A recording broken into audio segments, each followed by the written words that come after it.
This audio is used for the transcriber test at GoTranscript. If you're doing a wholesale digital transformation, then by far the most important thing to get right basically is, say, culture and alignment. So what I mean by that basically is that the CEO supports all the initiatives, but supports them vocally. It doesn't just sort of verbally say to you, I support it.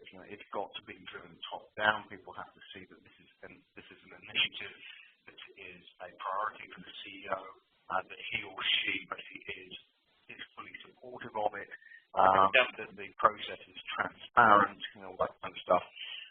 And then that filters, and then that sponsorship, that support cascades down through the organisation. So one of the reasons basically why you need everybody on board and aligned is because, as with any big transformation program, whether it's digital or whether it's something else, it's often politics that can either slow you down, cripple it, or kill it. So sort of giving you an example. Say, for example, you're an insurance company, which have lots of these. Say, for example, you're an insurance company and we are starting to digitally transform a particular, where we've now got around to transforming a particular business unit.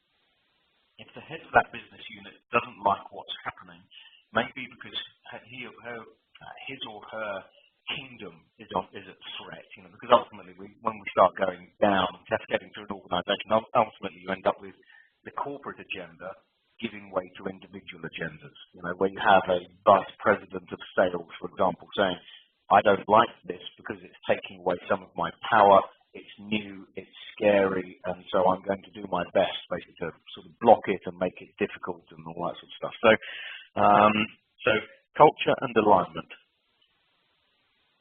Okay. So before we get to lack of expertise,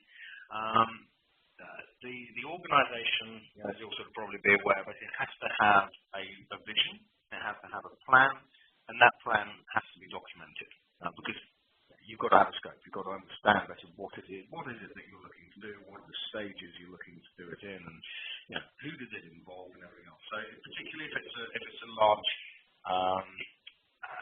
large scale transformation, you've got to have a plan, and that plan basically has got to be put together basically with as many different stakeholders from as many different groups as possible. It's got to be circulated. It's got to be, usual thing. It's got to be quizzed. We've got to do due diligence on it just to make sure, is that the plan that you really want to execute against? So you've got to have that plan.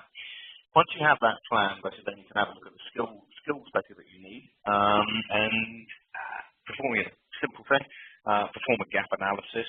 So understand basically the skills that you need. Understand where you have gaps and weaknesses. If you do have skill gaps, as you start executing your plan, you need someone who can lead the transformation. You need a single stakeholder, basically, who is ultimately responsible, basically, for the successful transformation of the organisation. And buck stops with them. Now, for that individual person, in the past they've sort of been called chief digital officers, but different organisations have got different people doing different things in those roles. Once you've identified your gap analysis, you then have to make the internal decision on whether you actually go and hire people individually, or whether you do some in-house, you outsource it, or you get in a supplier.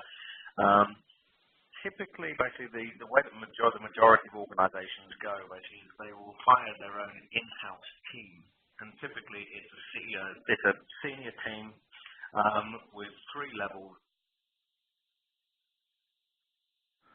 This audio is used for the transcriber test at GoTranscript.